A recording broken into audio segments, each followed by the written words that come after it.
Moving on to Karnataka now, where striking drivers and conductors of Karnataka Transport have brought over 20,000 buses to a halt, leaving many commuters stranded at bus stations. The strike enters third day after no breakthrough in talks with Karnataka government. The transport staff have been seeking government employee status and equal privileges as enjoyed by government employees.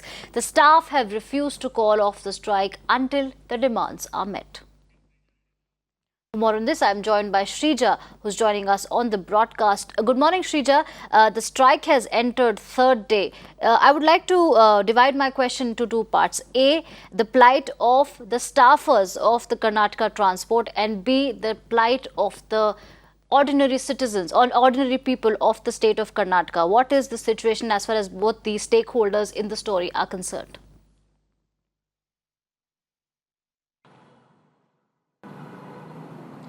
Good morning, Archana, and of course I'm standing at Yeshwantpur, the bus station over here in Bengaluru, and what you see on to my right, this is very first time that we are looking at especially such a larger strike as far as the city of Bengaluru is concerned. In fact, we have at least about 6,500 buses, out of which we understand nearly at least about 6,000 buses are off roads. Now that gives you a clear idea as to right now the commuters are being inconvenienced, and clearly they are stranded at bus stands. So we also understand from the striking drivers is that considering the fact that today it's a very chilly morning and still they haven't really come out to sit here on protest, but what we understand is that they will come out at least about 11 or 12 p.m. and they will be sitting right here to protest. But what we see right now is that in the morning, the first thing that you see is especially the BMTC, the Bengaluru Metropolitan Transport Corporation,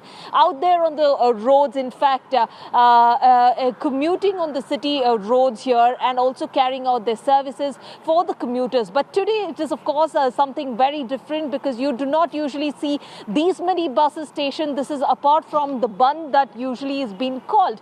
But clearly we are looking at the drivers where they're demanding the government that they be made especially under the government payroll. And also the most important thing over here, Archana, is that there are several drivers who have lost their lives during the COVID duty, and these drivers have still not received the compensation from the government, and also they have not arrived at a conclusion saying that they clearly need at least about 30 lakh as ex gratia. Now that is something which we understand is still in talks with the government. But what we know just yesterday, this is on Friday, the drivers did have a talk with Lakshman Savdi, who's the Deputy CM of Karnataka, including the Transport Minister. But clearly we see the talks with the Minister have completely failed, and because of which they have decided once again to sit on protest.